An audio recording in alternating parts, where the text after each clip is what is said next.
Hi friends, ഞാൻ ഇന്നൊരു കൊച്ചു കഥ പറയാം. കഥയുടെ പേര് സമാധാനത്തിന്റെ വേരുകൾ. ഒരു കൊടും വനത്തിൽ വർഷങ്ങളായി തലയുയർത്തി നിൽക്കുന്ന ഒരു വലിയൊരു മരമുണ്ടായിരുന്നു.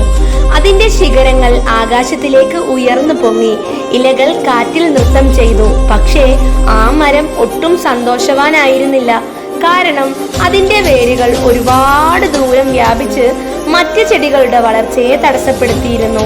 അതുകൊണ്ട് തന്നെ ആ മരത്തിന് അടുത്തുള്ള ചെടികൾക്ക് വേണ്ടത്ര വെള്ളവും വെളിച്ചവും കിട്ടാതെ വാടിപ്പോകുന്ന കണ്ടിട്ട് വല്ലാത്ത വിഷമമായി.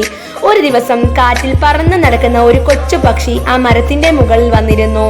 ആ പക്ഷി മരത്തിനോട് ചോദിച്ചു, എന്തുകൊണ്ടാണ് നിങ്ങൾ ഇങ്ങനെ വിഷമിച്ചിരിക്കുന്നത്? നിങ്ങളുടെ ഇലകൾ എത്ര മനോഹരമാണ്, നിങ്ങളുടെ ശിഖരങ്ങൾ എത്ര ഉയരത്തിലാണ്. മരം പറഞ്ഞു, എന്റെ വേരുകൾ ഒരുപാട് ദൂരം പോയതുകൊണ്ട് മറ്റു ചെടികൾക്ക് വളരാൻ പറ്റുന്നില്ല. അവരെ വേദനിപ്പിക്കാൻ ഞാൻ ആഗ്രഹിക്കുന്നില്ല. പക്ഷി പറഞ്ഞു, നിങ്ങളുടെ വേരുകൾ വെട്ടി ചെറുതാക്കിയാൽ മറ്റു ചെടികൾക്ക് വളരാൻ കഴിയും, നിങ്ങൾക്കും സന്തോഷം കിട്ടും. മരം ആലോചിച്ചു. അത് ശരിയാണെന്ന് അവന് തോന്നി. അവൻ തന്റെ വേരുകൾ വെട്ടിച്ചെറുതാക്കി. അത്ഭുതം! അടുത്തുള്ള ചെടികൾ പതുക്കെ വളരാൻ തുടങ്ങി. അവർക്ക് വെള്ളവും വെളിച്ചവും കിട്ടി. അവർ പൂക്കൾ വിരിയിച്ചു. മരം സന്തോഷിച്ചു. ഈ കഥ നമ്മെ ഒരുപാട് കാര്യങ്ങൾ പഠിപ്പിക്കുന്നുണ്ട്. ഓരോരുത്തർക്കും അവരവരുടെ അതിരുകളുണ്ട്.